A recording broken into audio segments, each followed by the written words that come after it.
Hello everyone, सबैजना सन्चै हुनुहुन्छ होला। म पनि एकदमै ठिकै छु। फुलकोपी र सिमला मिर्चको सब्जी बनाउँदैछु हो। 2टा पिस माछा पनि बचेको थियो, त्यसलाई पनि लास्टमा यसैमा मिक्स गरेर सब्जी बनाउने छु।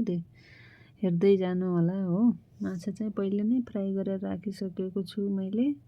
गोबी पनि फ्राई गरेको देख्न सक्नुहुन्छ। पाकेर पनि रेडी भइसक्यो सब्जी चाहिँ। यो ग्रेभी चाहिँ राजमाको लागि है साथीहरू। त्यता ग्रेभी बन्दासम्म मैले चाहिँ यता 2टा पराठा बनाइसकेको छु म्याडमको लागि, लन्च बक्सको लागि है।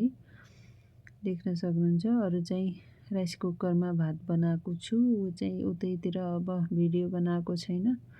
देख्न सक्नुहुन्छ साथीहरू, मिठो पराठा बनेको छ। मलाई त खाम लागिरहेको थियो। 2टा मात्रै बनाउनु भनेको, म्याडम चाहिँ त्यही हुन्छ कि, त्यही भएर चाहिँ मैले के भन्छ खाएन है। यो चाहिँ राजमा ग्रेभी पनि तयार भइसक्यो। राजमा पहिला नै उमालेर राखिसकेको थिएँ 7-8 सिटी लगाएर। एकदमै राम्रोसँग पाकेको थियो हो। राम्रोसँग पाक्यो भने चाहिँ मिठो पनि हुन्छ राजमा चाहिँ। धनिया हालेर मस्तसँग झन्नै राम्रो देखियो। देख्न जान्छ साथीहरू, अहिले नै खाम जस्तो लागिरहेको थियो मलाई त।